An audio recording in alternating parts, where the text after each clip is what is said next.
Hello friends, तो आज हम लोग इश्यू ऑफ शेयर्स के बारे में इंट्रोडक्शन देने वाले हैं। तो ये चैप्टर किस बोर्ड के लिए काम आएगा? ये चैप्टर आईएससी, स्टेट बोर्ड और सीबीएसई, इन सभी बोर्ड्स में ये चैप्टर काम आएंगे। तो सबसे पहले कहानी क्या है, equity share. Issue of share जो चैप्टर हम लोग का आता है, ये आता है हमारा कंपनी अकाउंट्स के अंदर। कंपनी अकाउंट्स, और ये chapter, this chapter is the basic of all the company account chapter. That is, first of all हम लोग ये जानते हैं इक्विटी शेयर होता क्या है। That is issue of shares में हम लोग क्या सीखने वाला है। तो इसका एक बैकग्राउंड है, तो बैकग्राउंड ज़रा मैं बता दूँ। इक्विटी शेयर, हमारे यहाँ पे टाइप्स ऑफ शेयर कितने टाइप्स ऑफ शेयर होते हैं? 2 टाइप्स ऑफ शेयर होता है, right. That is, one is equity share and another one is preference share. Equity share जो होता है ये होता है हमारे owner, right. They are treated as owner, क्योंकि इन लोगों के पास क्या होता है, ये लोग के पास वोटिंग राइट्स होते हैं। और प्रेफरेंस शेयर क्या होता है, they use to get the preferential right, मतलब इन लोगों को फिक्स्ड रेट ऑफ डिविडेंड मिलता है।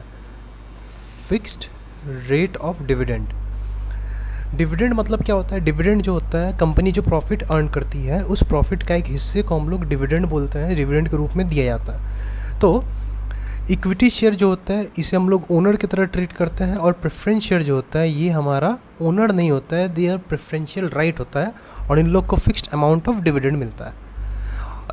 तो इश्यू ऑफ इक्विटी शेयर्स, ये इशू ऑफ इक्विटी शेयर्स हम लोग क्यों करते हैं? कंपनी जब इशू करता है, तो जब भी कंपनी इशू करता है तो number of owner equity share issue करने के कारण इनके ओनर जो होते हैं, ओनर में इंक्रीज़ हो जाता है। There is an increase in owner, और इन ओनर इंक्रीज होने से कंपनी का जो कंट्रोल होता है, कंट्रोल वो कम जाता है। कंट्रोल कमता है, क्यों कमता है? क्योंकि इक्विटी शेयर होल्डर के पास वोटिंग राइट है इन लोगों। और लेकिन इसकी ये जो है, ये तो एक डिसएडवांटेज होता है, लेकिन इसका कुछ एडवांटेजेस भी है। एडवांटेजेस क्या है? अगर कंपनी इक्विटी शेयर इशू करता है तो कंपनी का कोई फिक्स्ड ऑब्लिगेशन या लायबिलिटी क्रिएट नहीं होता है। फिक्स्ड ऑब्लिगेशन एंड लायबिलिटी का मतलब होता है, कंपनी जैसे कि मान लीजिए कहीं से अगर लोन लेता है और अपना बिजनेस स्टार्ट करता है, तो कंपनी को लोन चुकाना पड़ता है। लेकिन अगर वो नंबर ऑफ़ ओनर अगर बढ़ा देता है, अगर पैसे को इक्विटी शेयर के ज़रिए अगर वो रेज़ करता है, तो उसके ओनर बढ़ जाता है, तो उसको ओनर को रीपे करने का जो लायबिलिटी होता है वो नहीं क्रिएट होता है। इसीलिए there is no fixed obligation for issue of equity share, right. As they are the owner, they share only profit and losses in the company, और कंपनी के प्रॉफिट एंड लॉस में इन लोगों का क्या होता है? हिस्सा होता है, ठीक है। मुझे सिर्फ वही शेयर करता है। Who can issue shares? Share कौन इशू कर सकता है? ओनली लिस्टेड कंपनी, ठीक है। Listed company under security and exchange board of India, जिसे हम लोग सेबी बोलते हैं। ये क्या होता है? They are the controller and regulator of what? Market. जो शेयर मार्केट होता है इसको कौन कंट्रोल एंड रेगुलेट करता है? Security and exchange board of India. और सिर्फ लिस्टेड कंपनी ही शेयर को इशू कर सकते हैं, राइट। अब शेयर कौन कौन इशू कर सकता है लिस्टेड कंपनी में? प्राइवेट लिमिटेड कंपनी भी होता है, पब्लिक लिमिटेड कंपनी भी होता है। प्राइवेट लिमिटेड कंपनी और पब्लिक लिमिटेड कंपनी का मतलब क्या होता है? पब्लिक या गवर्नमेंट, राइट। जिस भी कंपनी में 50% या उससे मोर अगर स्टेक हो तो उसे पब्लिक लिमिटेड कंपनी बोलता है। प्राइवेट लिमिटेड कंपनी में जिसमें 50% या फिर उससे कम शेयर या फिर 50% से ज़्यादा शेयर प्राइवेट लिमिटेड का होता है, प्राइवेट लोगों का होता है, इंडिविजुअल्स का होता है, तो उसे प्राइवेट लिमिटेड कंपनी बोलता है, राइट। मार्केट जो होता है, ठीक है, मार्केट कितने प्रकार के होते हैं? पहला होता है प्राइमरी मार्केट। प्राइमरी मार्केट का मतलब क्या होता है? प्राइमरी मार्केट में हम लोग जब भी कंपनी, कोई भी नया company, listed company, new listed company अगर वो होता है तो मार्केट में क्या लॉन्च करता है? आईपीओ लॉन्च करता है, राइट। आईपीओ का मतलब क्या होता है? आईपीओ का मतलब होता है इनिशियल पब्लिक ऑफरिंग, राइट। अब सपोज मान लीजिए रिलायंस इंडिया कंपनी या फिर कोई भी कंपनी, XYZ कंपनी अगर मार्केट में फर्स्ट टाइम लॉन्च हुआ है तो वो क्या करेगा, IPO लॉन्च करेगा। इसी IPO के ज़रिए वो मार्केट में शेयर इशू करेगा और इसी इशू ऑफ शेयर्स का हम लोग क्या करेंगे, अकाउंटिंग सीखेंगे। मतलब हम लोग जो अकाउंटिंग करते हैं कंपनी अकाउंट में वो IPO का ही अकाउंट्स करते हैं, राइट।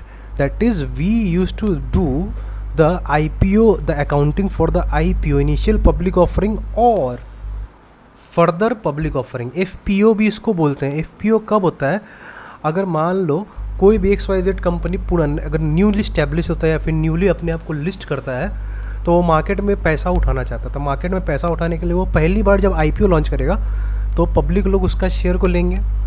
अब सपोज़ मान लो 10 साल 20 साल हो गया उसको फिर से पैसों का ज़रूरत है, फिर से वो कैपिटल अपना इशू करना चाहता है, तो दोबारा अगर वो कैपिटल इशू करेगा तो उसे बोलेंगे हम लोग FPO, फर्दर पब्लिक ऑफरिंग। तो मार्केट में जब भी वो शेयर इशू करेगा फर्स्ट टाइम तो वो होता है हमारा क्या, प्राइमरी मार्केट, राइट। तो IPO के बारे में थोड़ा हम लोग यहाँ पे थोड़ा डिटेल में देखते हैं। IPO होता क्या है। IPO वो होता है जिस प्रोसेस में private company can go public by sale of it stock.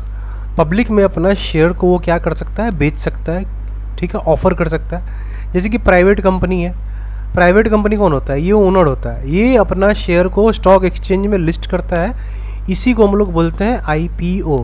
और पब्लिक लोग जो है इन पैसों का यहाँ से वो ये शेयर खरीदते हैं और पब्लिक ओनर बन जाता है, राइट।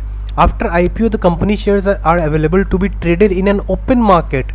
इस ओपन मार्केट का जो ट्रेडिंग होता है इसी को हम लोग बोलते हैं सेकेंडरी मार्केट। जो ट्रेडिंग हम लोग करते हैं ना, जो लोग बाद में शेयर परचेज सेल करते हैं, वो होता है ट्रेडिंग। उसका हम लोग अकाउंटिंग नहीं करते हैं। हम लोग अकाउंटिंग किसका करते हैं, IPO में जो मार्केट में शेयर इशू होता है उस वक्त का हम लोग अकाउंटिंग करते हैं, राइट। इसके बाद सेकेंडरी मार्केट जो होता है ट्रेडिंग, इसका हम लोग अकाउंटिंग नहीं करते हैं, नो अकाउंटिंग। अब अकाउंटिंग में क्या होता है, जैसे कि कंपनी क्या करता है, कंपनी को पैसे का ज़रूरत होता है तो कंपनी 3 पार्ट में पैसा लेता है। पहला स्टेप्स क्या होता है, 3 पार्ट का first steps, this one is application, right. Application में क्या होता है, सबसे पहले हम लोग क्या करेंगे, एप्लीकेशन रिसीव करेंगे, राइट। एप्लीकेशन किस में रिसीव करेंगे, we will get the money. और जब मनी रिसीव करेंगे तो इस मनी को हम लोग क्या करेंगे, ट्रांसफ़र करेंगे, किस में, कैपिटल में, राइट। सेकंड स्टेप क्या होता है, ये जो एप्लीकेशन मनी रिसीव्ड हुआ और ये जो ट्रांसफ़र हम लोग कैपिटल में करते हैं, मतलब क्या होता है, हम इनमें सब जो लोग शेयर हम लोग लेते हैं उन लोग का नाम को हम लोग रजिस्टर करते हैं, क्योंकि अगली बार हम इन्हीं लोगों से पैसा मांगेंगे।